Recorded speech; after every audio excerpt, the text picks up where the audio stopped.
Here you can see AdMob homepage interface. So at first you have to click on app section, app, and you can see there is no app.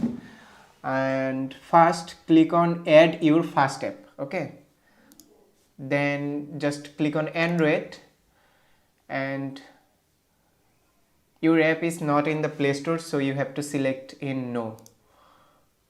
Continue, and app name should be like VPN app.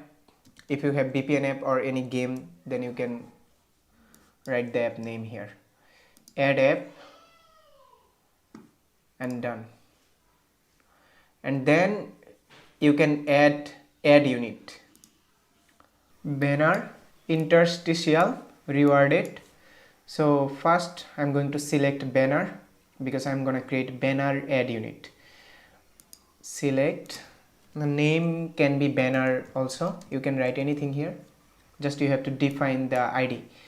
So banner, create add unit, and first one is your app ID, so just copy this app ID